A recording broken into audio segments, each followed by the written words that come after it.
Assalamualaikum warahmatullahi wabarakatuh. Halo rekan-rekan pecinta otomotif semuanya. Kali ini saya akan coba menjelaskan tentang jalur pengapian AC CDI, bagaimana jalurnya dan seperti apa cara pengecekannya. Oke, jadi yang akan kita bahas itu tentang pengapian ya, artinya adalah api yang menuju ke busi. Jadi di motor yang kita akan contohkan ini, kebetulan tipenya benar adalah AC CDI. Jadi sebelumnya kita harus ketahui dulu secara singkat seperti apa jalur ataupun skema yang digunakan untuk pengapian di motor ini. Jadi secara singkat jalurnya itu bisa kita uraikan dulu ya. Yang pertama namanya aja AC CDI. Berarti CDI ini membutuhkan arus AC yang akan dijadikan api ataupun pemicu yang akan diberikan menuju ke businya. Nah, jadi saya bisa sampaikan sumber arusnya itu berasal dari spool yang pertama. Lalu spool ini akan meneruskan ke CDI. Ya, jadi seperti yang sudah pernah kita bahas, spool ini arus yang dikeluarkannya itu adalah arus AC atau arus bolak-balik, alternating current. Nah, jadi arus AC ini masuk ke CDI. Kemudian di bagian spool ada satu lagi yaitu pulser. Pulser ini berfungsi sebagai sinyal, akan memberikan sinyal ke CDI sebagai penanda kapan waktunya api dikeluarkan oleh CDI ya, oleh CDI. Nah, setelah itu CDI ini juga membutuhkan massa atau ground. Nah, jadi massa sudah ada, api dari spool sudah ada, pulser juga sudah memberikan sinyalnya. Lalu selanjutnya CDI sudah bisa bersiap-siap mengeluarkan arus ataupun tegangannya menuju ke coil. Nah, sampai di coil ini akan dilipat gandakan, lalu diteruskan ke busi, lalu maka timbullah percikan di ujung elektroda businya. Untuk lebih jelasnya kita lihat langsung pada motor ini. Ya, jadi sebelumnya kalau kita ingin menguji ataupun mengecek jalurnya ini, kita membutuhkan alat bantu ya. Jadi saya menyarankan kalau bisa kita harus punya salah satu dari alat berikut ini, multitester, test pen DC ya, atau lampu tes seperti ini. Nah, kalau memang sulit memiliki benda-benda ini, minimal saya sarankan coba usahakan punya ini. Test pen ini multifungsi, ya banyak yang bisa kita periksa dengan ini. Jadi nanti untuk lebih mudah, saya mungkin akan pakai ini aja. Oke, yang pertama kita akan periksa bagian spool. Nah, di motor tipe ini spoolnya itu berada di sisi sebelah kiri, atau ada yang menyebut bak magnet ya di sini.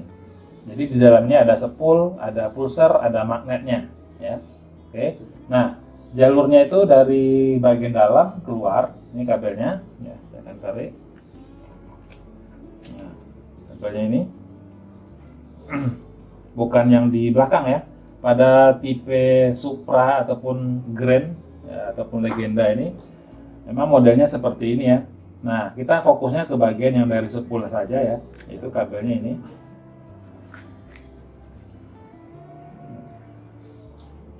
Ya, kabelnya ini. Jadi kabel ini dari bawah atau dari bagian spoolnya itu ada 4 kabel. Seperti yang kita lihat nih, ada 4 kabel. Yang pertama kabel warna hitam garis merah. Hitam garis merah. Ya. Ini adalah kabel dari spool pengapian. Nah, kita akan fokus ke sini. Jadi dari spool pengapian itu ketika diputar bagian poros engkol, maka akan timbullah arus AC yang keluar, diteruskan ke sini. Ya.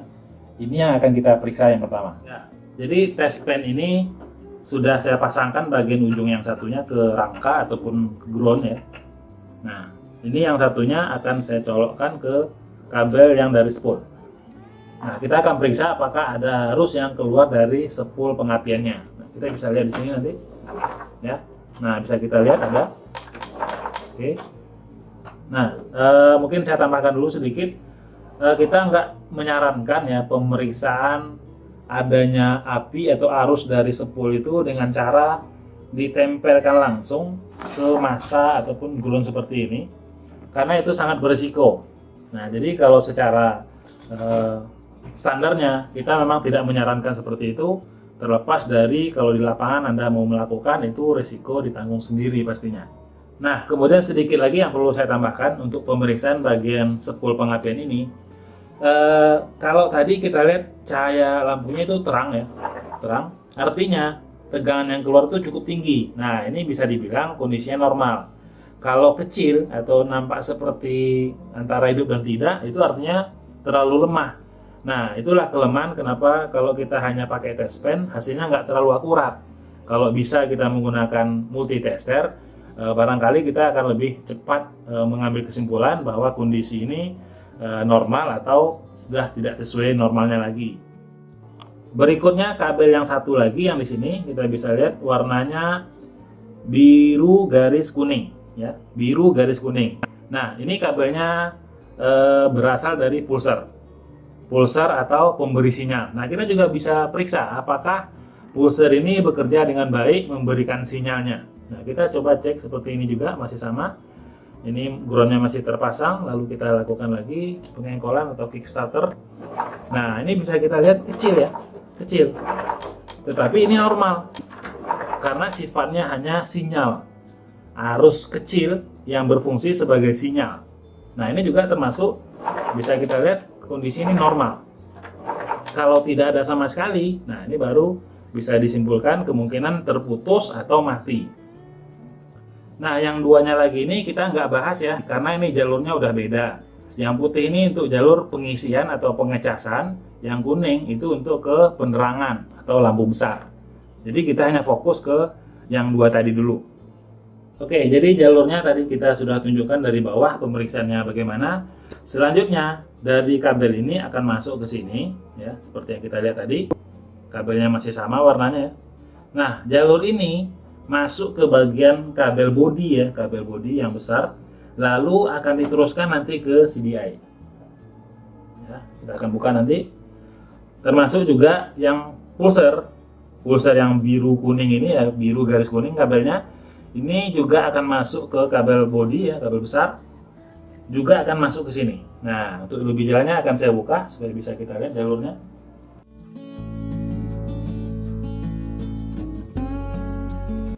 Nah, ini CDI-nya ya, CDI tipe AC. Kabelnya bisa kita lihat di sini. Ada 1, 2, 3, 4, 5 kabel. Ya, saya copot aja soketnya. Nah, yang pertama kita bisa lihat kabelnya hitam garis merah, yaitu yang ini. Hitam garis merah. Ini adalah kabel dari spool pengapian tadi ya, masuk diteruskan ke sini menuju ke CDI. Lalu yang satunya lagi biru garis kuning juga masuk diteruskan ke sini. Oke. Jadi kedua kabel ini adalah sumber arus yang masuk. Yang pertama ini spool pengapiannya, yang kedua ini sinyal pulsarnya. Oke. Nah, berikutnya kalau kita mau uji, kita bisa lakukan langkah seperti ini. Kita pasang.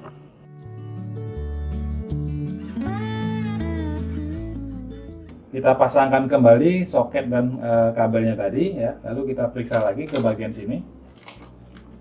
Yang pertama spool pengapian kabelnya ini. Nah, kita bisa periksa seperti tadi. Lalu kita engkol. Ada. Artinya jalurnya ternyata normal dan lancar menuju ke CDI.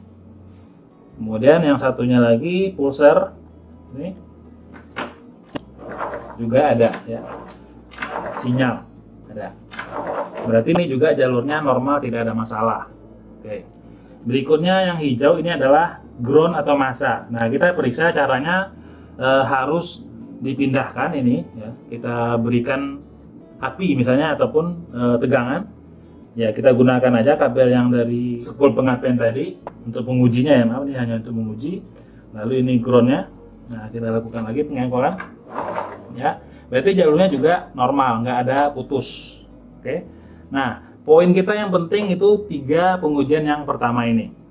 Kalau ketiganya sudah kita lihat normal, ada sinyal dan ada tegangannya, berarti kondisi ini normal, nggak ada masalah. Seharusnya api itu sudah bisa dikeluarkan oleh CDI. Kita bisa periksa seperti apa bentuknya. Ya, sudah kita pasangkan kembali soketnya. Nah, jadi tadi kita udah bahas jalur yang masuknya itu apa-apa aja atau inputnya. Sekarang outputnya yang mana? Nah, ini kita bisa lihat di sini kabelnya ada 5 tadi ya. Kabel yang berwarna hitam garis kuning. Ini adalah jalur api yang keluar dari CDI menuju ke coil. Nah, ini. Jadi ini kita bisa periksa dulu. Kurang lebih sama aja dengan yang sebelumnya. Kita tempelkan ini ke ground. Ya, lalu ini kita letakkan di sini. Seperti ini. Kalau memang CDI-nya normal, seharusnya akan nampak kedipan lampu di bagian test pen ini. Nah, sebelumnya jangan lupa kita harus nyalakan kunci kontak. Dah, kita periksa. Oke, ada ya. Oke, seperti yang kita lihat ada. Oke, jadi kita udah bisa lihat tadi ternyata CDI-nya bisa mengeluarkan arusnya ataupun apinya. Ini kabel akan diteruskan ke coil. Coilnya ternyata di bagian dalam. Nah, kita bisa lihat di sini ada satu kabel lagi ya. Warnanya hitam garis putih. Kabel apa ini? Nah, jadi tadi sebelum saya menguji ada atau tidaknya api yang keluar dari CDI, saya menyalakan kunci kontak dulu. Ya. Jadi ternyata kabel ini sebenarnya adalah jalur ke kunci kontak yang berfungsi sebagai semacam saklar cut off. Jadi kalau ini diteruskan ke kunci kontak, kontaknya kita on kan, maka dia akan terputus ke massa atau ke ground. Tapi kalau kontak di off kan, maka ini kabel akan diteruskan oleh kontak ke ground atau ke negatif, sehingga api menjadi hilang ke bagian kabel kuning hitam garis kuning ini. Nah, jadi pengecekan kita yang berikutnya itu kan dari CDI menuju ke coil. Nah, tadi kita udah lihat kan posisi coil pada motor tipe ini kebetulan agak sulit untuk kita tunjukkan cara pengujiannya. Jadi kita buat aja jalur yang lebih mudah dilihat. Saya pindahkan coilnya ke sini, ya seperti ini. Jadi nanti kita akan periksa dari kabel hitam kuning akan diteruskan ke input coilnya ini. Nah sebenarnya ini sama aja, ini bagian dalam. Sekarang ini kita buat di luar. Jadi jalur masuknya itu ke sini.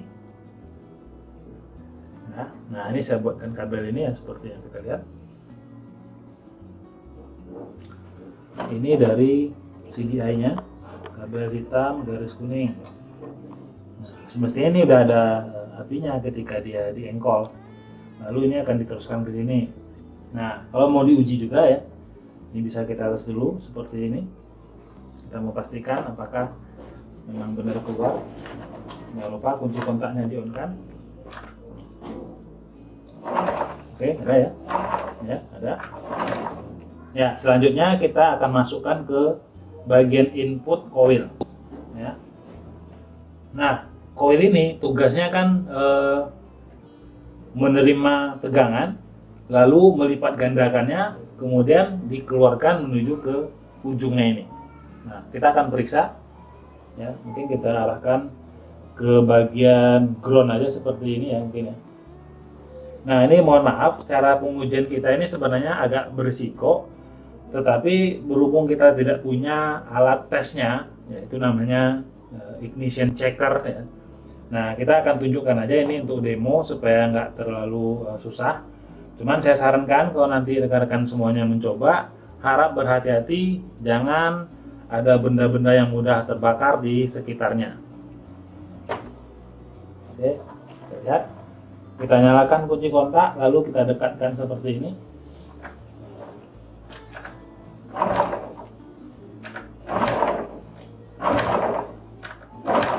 Artinya api dari CDI diteruskan ke coil, lalu dilipat gandakan dan dikeluarkan menuju ke ujungnya ini, yaitu ke bagian kepala busi.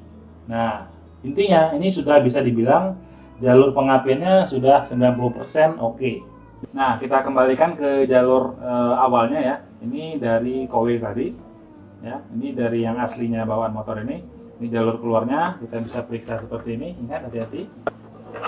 Nah, kita bisa lihat adanya bentikan api yang keluar di ujung coil. Ya, lanjutnya itu adalah bagian kop busi ataupun kepala busi seperti yang saya buka ini. Kita pasangkan dulu. Terkadang kop busi ini juga bisa bermasalah ya. Dari ujung koil itu apinya ada, tetapi begitu kita pasangkan kop busi lalu dites, ternyata apinya nggak keluar. Nah, bisa jadi ini ada masalah di bagian kop businya. Nah, ini jalur normalnya kita lanjutkan. Jadi kita periksa apakah api di elektroda busi ini bisa keluar. Tempelkan ke massa seperti yang saya tunjukkan ini. Lalu kita engkol.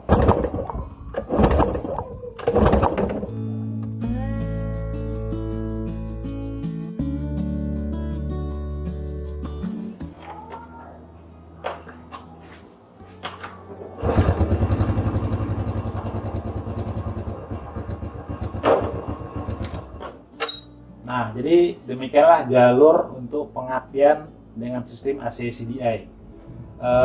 Di motor-motor merek lain, di Yamaha ya, mungkin ada sedikit perbedaan, tetapi kurang lebih jalurnya itu mirip. Intinya untuk AC CDI, pastilah sumber arusnya itu dari spool yang diteruskan ke CDI, lalu diteruskan menuju ke coil, lalu akan dikeluarkan menuju ke busi. Nah, kurang lebih seperti itu saja. Nah, jadi mungkin demikianlah jalur-jalur sistem pengapian yang digunakan pada sepeda motor dengan sistem yang masih menggunakan karburator ya. Ada AC CDI dan DC CDI seperti yang pernah kita bahas sebelumnya. Terima kasih untuk perhatiannya. Semoga ada manfaatnya mengikuti video dari kami. Sampai jumpa di video yang lain. Wassalamualaikum warahmatullahi wabarakatuh.